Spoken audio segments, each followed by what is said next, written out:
The rain hammered the tin roof of the small attic room, each drop a reminder of the world's indifference.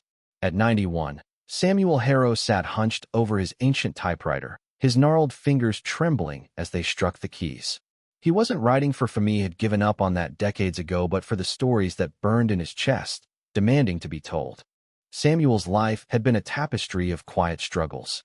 Born in a dusty Nebraska town, he'd spent his youth chasing dreams that always seemed to slip through his fingers. He'd been a teacher, a librarian, a father, and a widower, but above all, he'd been a writer. Not the kind with book tours or shiny awards, but the kind who wrote in the margins of Lithian napkins, in journals, during sleepless nights when the world was too heavy. His attic was a shrine to rejection, stacks of yellowed manuscripts, each one stamped with the cold dismissal of publishers.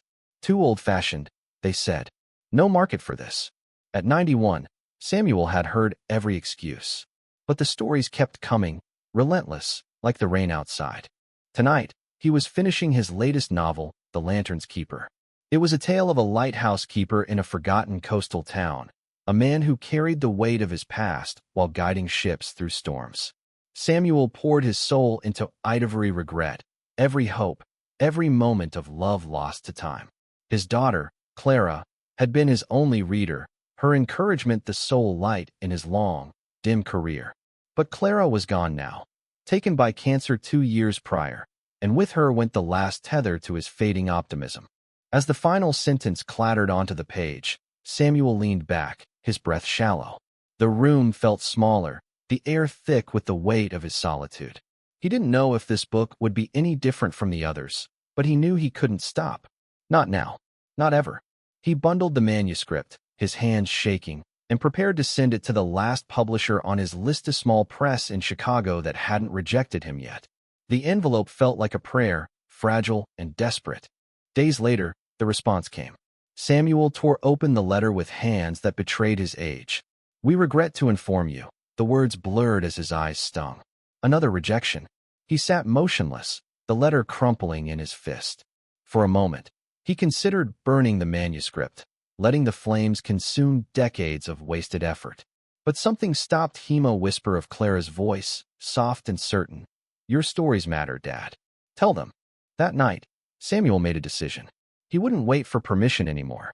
He'd heard of self-publishing, a world where writers could bypass the gatekeepers. With the little savings he had left, he hired a local college student, Mia, to help him navigate the digital landscape. Mia was 19, vibrant, with a quick smile and a passion for books that reminded Samuel of Clara.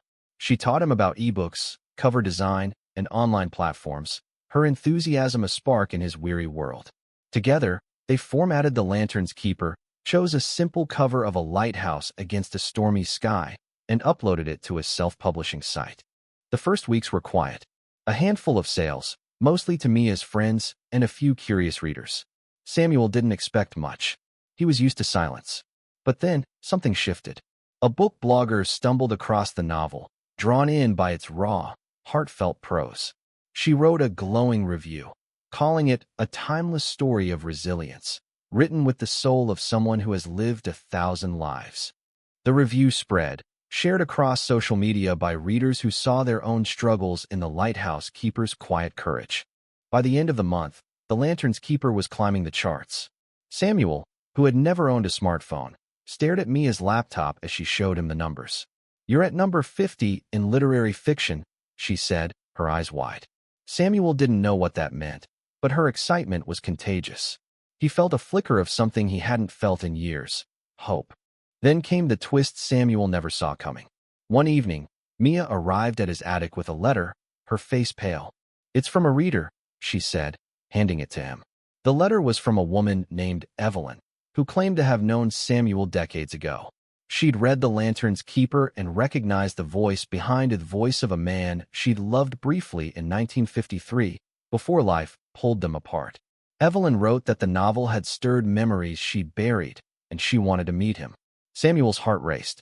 He hadn't thought of Evelyn in years, her face a faint shadow in his mind. Could it really be her? And why now? As sales soared, Samuel grappled with this new mystery. Evelyn's letter hinted at a shared past he barely remembered, yet it carried an urgency that unsettled him. He began to wonder if The Lantern's Keeper was more than a story, if it was a bridge to something he'd lost long ago. With Mia's help, he drafted a reply, his hands trembling not from age but from the weight of possibility. The attic, once a tomb of rejection, now hummed with life. Readers sent emails, praising the novel's depth, its quiet beauty. Samuel read each one, his heart swelling.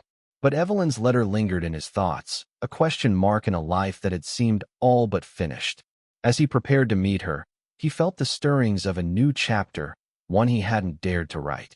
The cafe was a small, cluttered space, its walls lined with mismatched bookshelves and the air thick with the scent of coffee.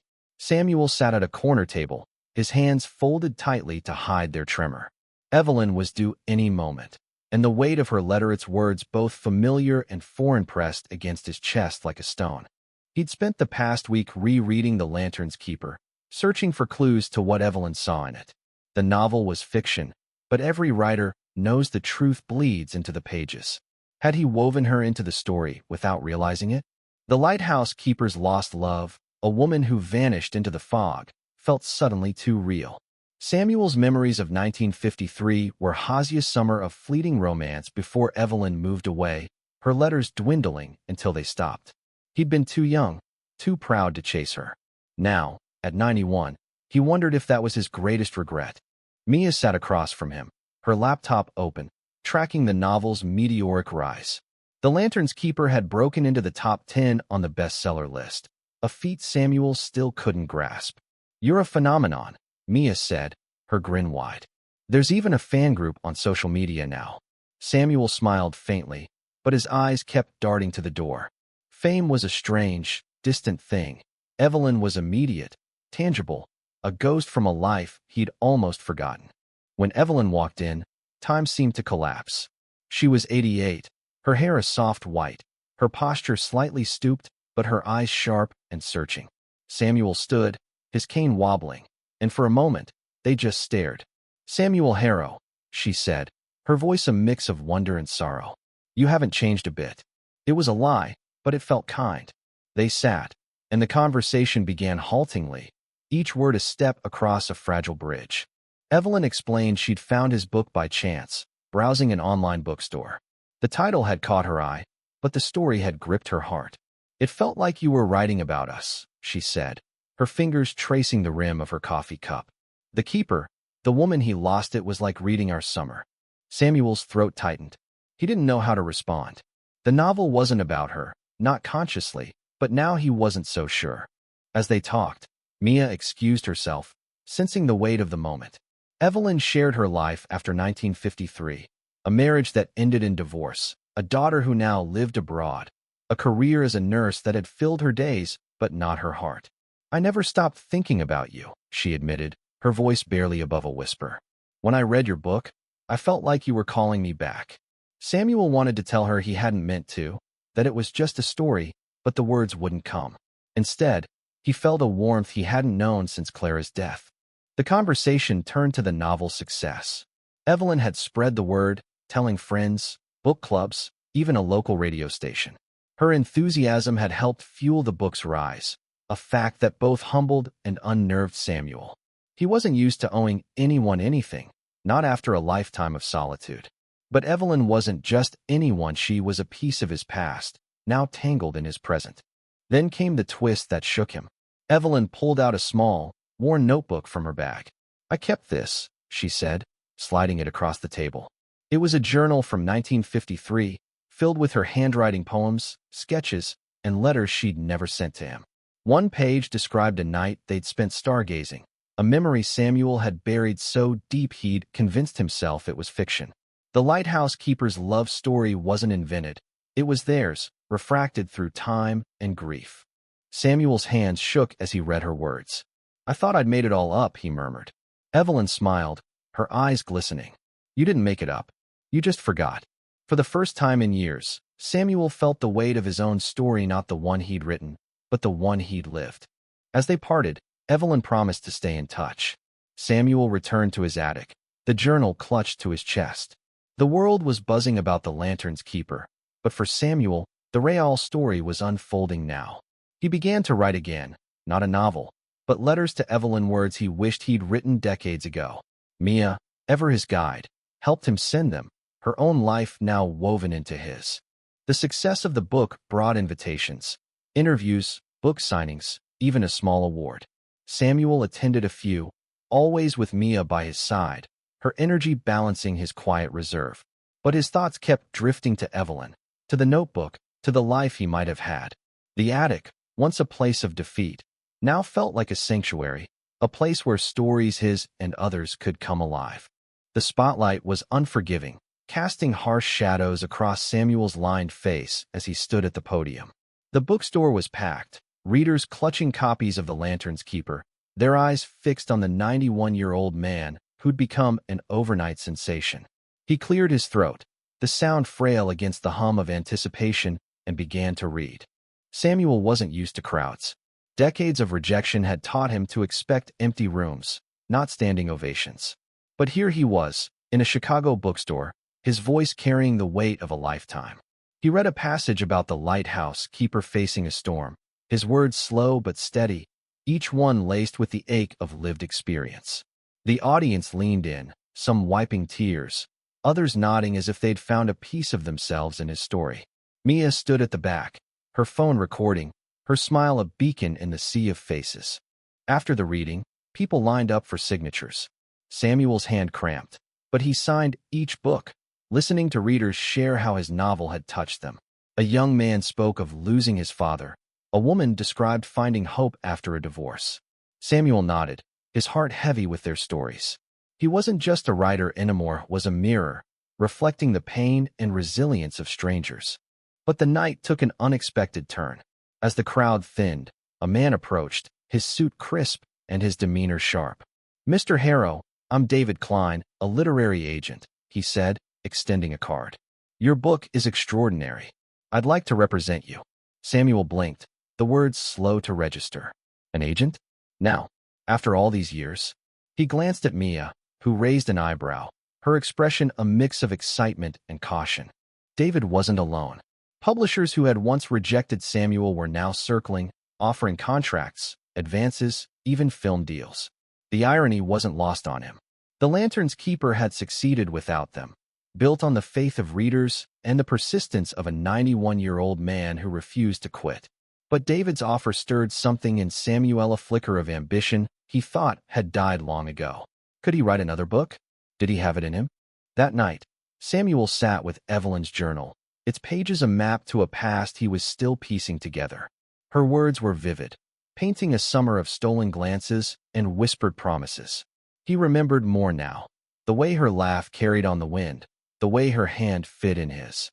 He wrote her another letter, longer this time, confessing the regrets he'd buried. "I should have fought for you," he wrote. "I didn't know how." Evelyn's reply came quickly, her handwriting steady despite her age.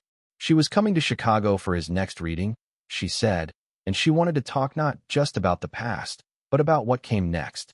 Samuel felt a surge of something he couldn't name: fear, hope, maybe both. He showed the letter to Mia, who grinned. "This is better than your book," she teased, but her eyes were soft with understanding. The next twist came not from Evelyn, but from Mia. At a quiet diner after the reading, she confessed something that stopped Samuel cold. "I didn't just find your book by chance," she said, her voice low. "My grandmother was Clara's best friend. She told me about you, about your stories, before she passed. I applied for the job to help you because I knew you deserved a chance." Samuel stared, his coffee untouched. Mia wasn't just a helper, she was a link to his daughter, a thread he hadn't known existed. The revelation shifted everything. Mia's work on the Lantern's Keeper wasn't just kindness. It was a mission, born from a promise to Clara's memory. Samuel felt a pang of gratitude, so deep it hurt. He reached for her hand, his voice thick. "You gave me more than a bestseller," he said. "You gave me back my life." As the weeks passed, Samuel navigated the whirlwind of his new reality. He met with David, weighing the idea of a second book. He corresponded with Evelyn, their letters growing longer, more intimate. And he leaned on Mia, who was no longer just his assistant but a surrogate granddaughter, her presence filling the void Clara had left. The attic, once a place of solitary struggle, now buzzed with possibility, new stories, new connections, a new chance at life. But questions lingered. Could Samuel trust the publishers who had once dismissed him? Would Evelyn's return heal old wounds or open new ones? And could a man of 91, who'd spent a lifetime in the shadows, step fully into the light?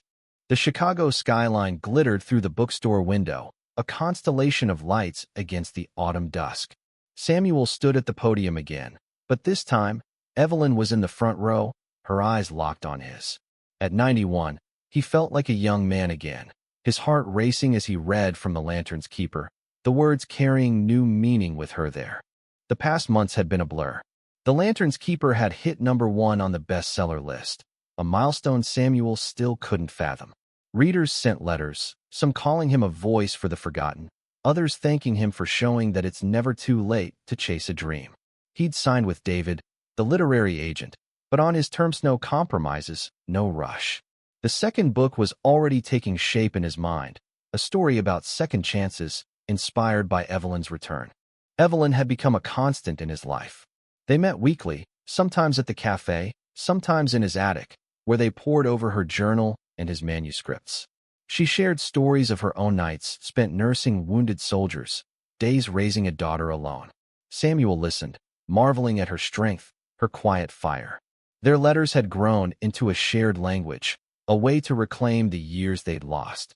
"I wish I'd found you sooner," she said once, her hand resting on his. He didn't have words, only a nod, but it was enough. Mia remained his anchor.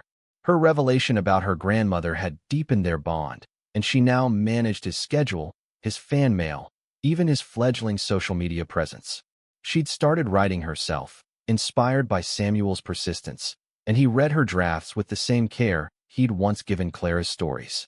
"You're next," he told her, half joking, but her blush told him she was starting to believe it. The final twist came at the reading. As Samuel finished, a young woman approached, her face nervous but determined. "Mr. Harrow, I'm Lily, Evelyn's granddaughter," she said. Samuel's breath caught.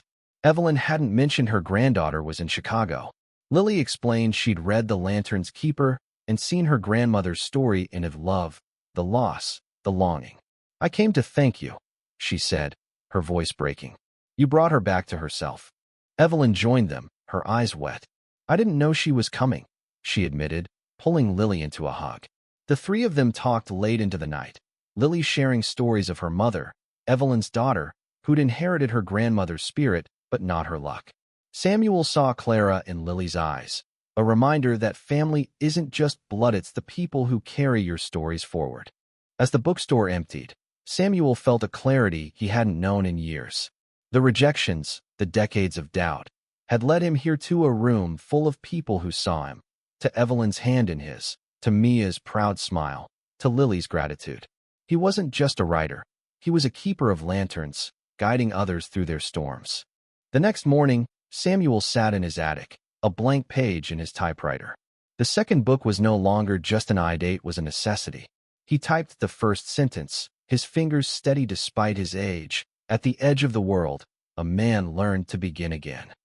It was his story, Evelyn's story, Mia's story, Lily's story. It was the story of anyone who dared to keep going. As he wrote, the rain began again, softer this time, a gentle rhythm against the roof. Samuel didn't mind. He had his stories, his people, his purpose. At 91, he was no longer defined by rejection but by what he'd built despite it. The world had finally caught up to Samuel Harrow, and he was ready for whatever came next.